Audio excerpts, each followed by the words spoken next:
Paz de Deus, bom dia, seja muito bem-vindo ao canal Gerações da Fé. Eu gostaria de te pedir que me acompanhe a mais uma leitura, a mais uma reflexão bíblica neste dia. Se você estiver com a Bíblia próxima de você, gostaria que me acompanhasse nessa leitura pelo texto de Gálatas 6, versículos 8 até o 18. Este texto diz o seguinte: fazer o bem a todos. O que semeia na sua carne, da carne ceifará a corrupção. O que semeia no Espírito, do Espírito ceifará a vida eterna. E não nos cansemos de fazer o bem, pois a seu tempo ceifaremos, se não houvermos desfalecido. Então, enquanto temos oportunidade, façamos o bem a todos, mas principalmente aos da família da fé. Vede com que grandes letras vos escrevi de meu próprio punho. Todos os que querem mostrar boa aparência na carne, esses vos obrigam a circundar-vos somente para não serem perseguidos por causa da cruz de Cristo. Nem mesmo aqueles que se circuncidam guardam a lei, mas querem que vos circuncideis para se gloriarem na vossa carne. Mas longe esteja de mim gloriar-me, a não ser na cruz de nosso Senhor Jesus Cristo, pela qual o mundo está crucificado para mim e eu para o mundo. Em Cristo Jesus, nem a circuncisão nem a incircuncisão tem valor algum, mas sim o ser uma nova criatura. E todos os que andarem conforme esta regra, paz e misericórdia sejam sobre eles e sobre o Israel de Deus. Finalmente, ninguém me inquiete, pois trago no meu corpo as marcas de Jesus. A graça de nosso Senhor Jesus Cristo seja, irmãos, com o vosso espírito. Amém.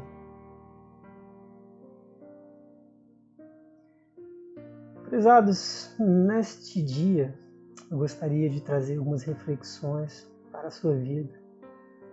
Mas antes de chegarmos a ter o texto de Gálatas 6, a partir do versículo 8, eu gostaria de retomar o que foi o texto de Gálatas, do versículo 1 até o 7. Inicialmente, o que é proposto por Paulo, naqueles primeiros versículos deste capítulo, é que todos nós devemos, ao fazer o bem, ajudarmos uns aos outros a levar as suas próprias cargas. A levar as suas próprias cargas. Neste sentido, Paulo nos convoca a pensar que a humildade precede a honra. A humildade, o espírito de mansidão, o poder carregar cada uma sua própria obra e prova devem ser tidos como motivo de glória para nós mesmos e não para o outro. Para que isso aconteça, é preciso que a gente desenvolva uma autoconsciência e nos neguemos a um auto-engano. Toda honra, toda glória deve ser dada a Deus e não aos homens, não a nós mesmos. Justamente por isso, Paulo vai dizer que a lei da semeadura, tão discutida, tão debatida, tão bem apresentada por Jesus Cristo, fala também de uma aplicação ao reino moral. Aquilo que semeamos, em algum momento, ceifaremos. Se semeamos o bem, colheremos o bem.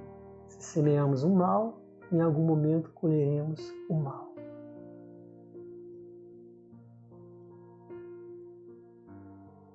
Essa é a grande diferença quando somos cristãos, porque a lei da semeadura nos permite ter uma consciência clara e precisa, que ao tratarmos do mundo espiritual e material, todas as nossas ações repercutem sobre a terra, sobre as nossas vidas e sobre a vida dos outros.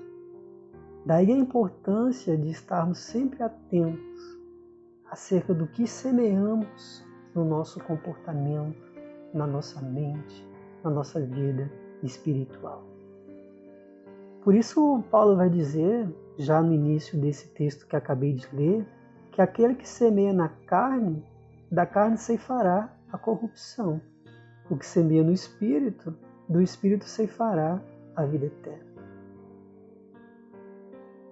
Há apenas 2 caminhos possíveis.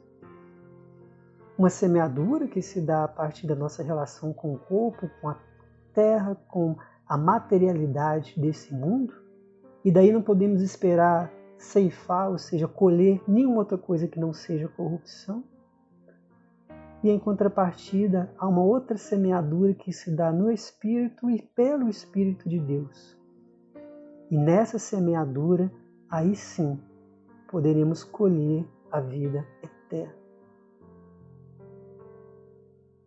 E é importante pensar esse termo utilizado por Paulo, porque ele cita a palavra corrupção. Corrupção pode também dizer respeito a algo que já foi puro, algo que já foi genuinamente bom e inocente, mas que em algum momento se corrompeu. Somos todos filhos de Deus. Somos todos herdeiros da promessa.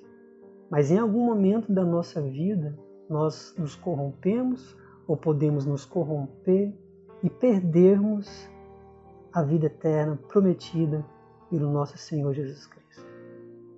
A corrupção fala de um espírito que é bom, de um homem que tem valor, mas que em algum momento se corrompeu.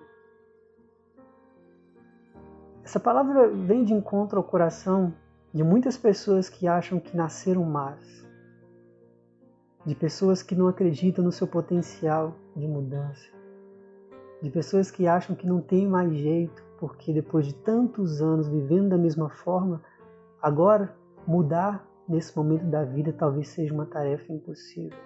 Porque elas acreditam que a personalidade que elas têm, a identidade que foi criada ao longo da vida, é uma identidade má e pecadora. Mas eu quero te dizer que você não nasceu originalmente mal. Você se corrompeu ao longo do caminho. Mas ainda há muita bondade, ainda há muito amor, ainda há muita generosidade e ainda há muita presença de Deus na sua vida. O que você precisa fazer hoje é abandonar os frutos da carne, porque daí você só vai colher corrupção do sofrimento. Passe a partir de hoje a semear no Espírito, porque através da semeadura no Espírito você vai ceifar a vida eterna. E nessa vida eterna prometida por Deus a todos nós, teremos paz, alegria, amor, contentamento, felicidade. É tudo o que mais queremos e o que mais precisamos. No versículo 9, Paulo nos diz que não devemos cansar de fazer o bem, pois no devido tempo colheremos o bem do nosso bem produzido a nós mesmos e ao outro, se não houvermos desfalecido. Aqui é interessante pensar, porque quando nos acostumamos ou quando amamos fazer o bem ao outro, nós não nos cansamos de assim o fazer. Tem pessoas que têm uma dificuldade enorme de serem boas o tempo todo. Tem pessoas que sequer acreditam que é importante tentar ser bom o tempo todo. Uma caridade hoje, uma caridade amanhã, uma caridade daqui 2 anos, 5 anos. E assim vão construindo as suas vidas, sempre de caridade em caridade, em momentos muito específicos. Pessoas que se cansam de dar amor, pessoas que se cansam de fazer o bem ou sequer ver a importância disso. Mas fazer o bem é um mandamento de Deus para as nossas vidas. E devemos, inclusive, como diz Paulo, aproveitar que temos tempo de fazer o bem. porque no devido momento colheremos o fruto da nossa própria bondade, segundo a lei da semeadura. Mas devemos também aproveitar o tempo que temos para praticar as boas obras, porque não sabemos quando iremos desfalecer. Então, na medida em que a gente faz o bem, a gente se coloca em condição de cumprir o mandamento que nos foi passado e aproveitar o nosso vigor, o nosso corpo, a nossa energia, a nossa disposição, que pede, inclusive, quando nos colocamos diante de Deus, a cada vez mais darmos mais e mais, não só a Deus, mas também às pessoas que necessitam do nosso amor. Então, a bondade para com o outro é uma oportunidade que nós temos de nos reconciliar com o próximo e de acessar o amor de Cristo, porque só podemos amar o outro na medida em que esse amor espiritual chega até nós, nós podemos transmitir a paz e o amor de Deus para os outros. E se possível for, eu até te digo, a partir inclusive do próprio texto, tente fazer o bem, sobretudo, principalmente àqueles que são da família da fé. Porque esses que estão mais próximos de você são os que mais necessitam também desse vigor que é transmitido pelo Espírito Santo através da sua vida para a vida deles, para que, como uma grande unidade, um grande corpo em Cristo, todos possam se ajudar, se apoiar e estar bem um ao lado do outro.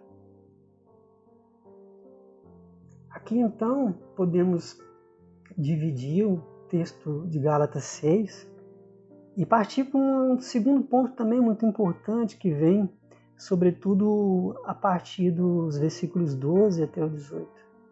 Porque Paulo começa a ver que há um contraste muito grande entre as doutrinas dos falsos mestres e a doutrina que nos foi trazida, proposta por nosso Senhor Jesus Cristo.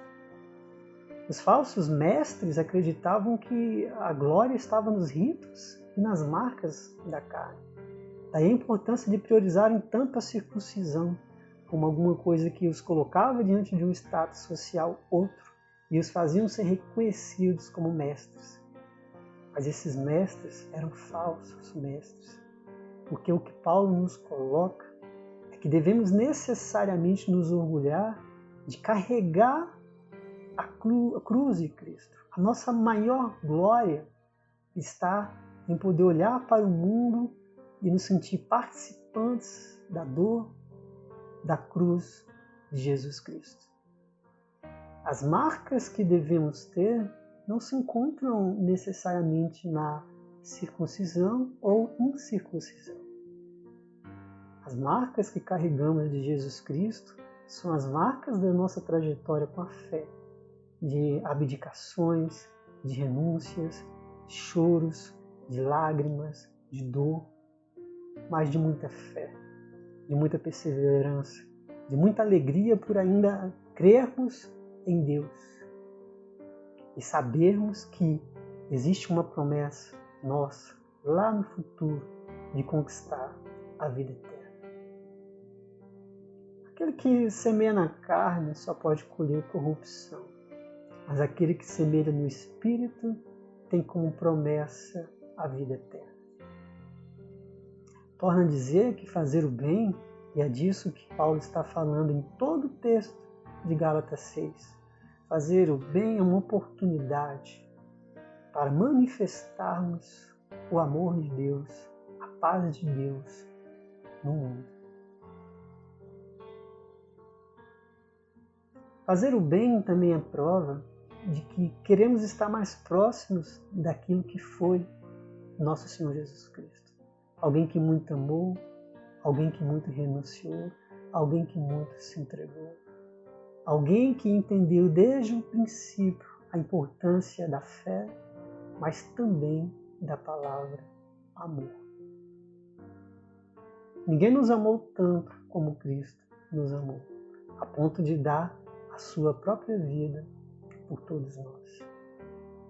Por isso, para finalizar esse áudio, esse vídeo, eu gostaria que você recuasse um pouco mais no texto de Gálatas 2:20, porque é aí que eu gostaria de concluir. Quando decidimos seguir a cruz de Cristo e carregá-la sobre os nossos próprios ombros, fizemos uma escolha muito séria, principalmente quando decidimos também por nos batizar e reconhecer Cristo como único e suficiente Salvador.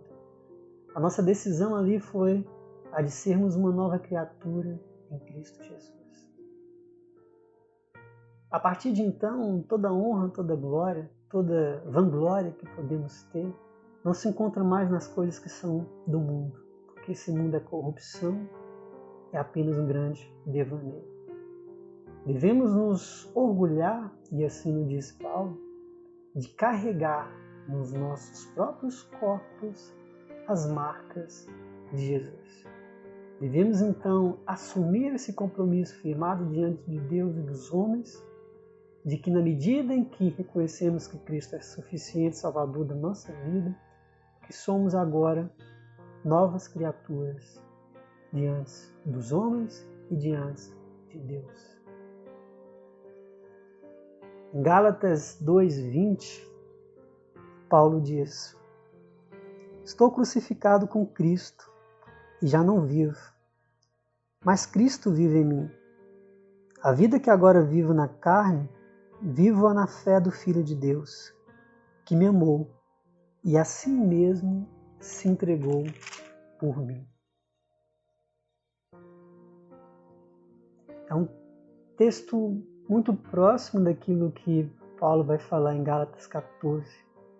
Longe esteja de mim gloriar-me, a não ser na cruz de nosso Senhor Jesus Cristo, pela qual o mundo está crucificado para mim e eu para o mundo. Existe uma renúncia que é extremamente necessária e importante para você que quer seguir a Cristo. Essa renúncia fala apenas de uma única coisa: de você poder crucificar o mundo que há dentro de você e se crucificar para este mundo. A crucificação, nesse sentido, vem mostrar que é preciso que haja uma divisão entre o velho e o novo homem, entre aquilo que até então era material para aquilo que passa a ser plenamente espiritual. A exemplo do que Paulo nos diz, eu também lhe digo: que a graça de nosso Senhor Jesus Cristo sejam, irmãos, com o vosso espírito. Se você ficou até aqui, te agradeço por me acompanhar nessa reflexão bíblica por mais um dia. Gostaria inclusive de te agradecer, mas também te pedir para que você se inscreva no meu canal no YouTube, Gerações da Fé. Se possível for, na medida que você entrar lá no meu canal, curta os vídeos, compartilhe com todos aqueles que Deus tocar no seu coração. Também estou no WhatsApp, no Instagram e no Facebook, sempre com este mesmo nome, Gerações da Fé. Te agradeço pela sua presença, pela sua escuta, pelo seu acolhimento nesse dia. Se cuide, fique com Deus e a paz de Deus.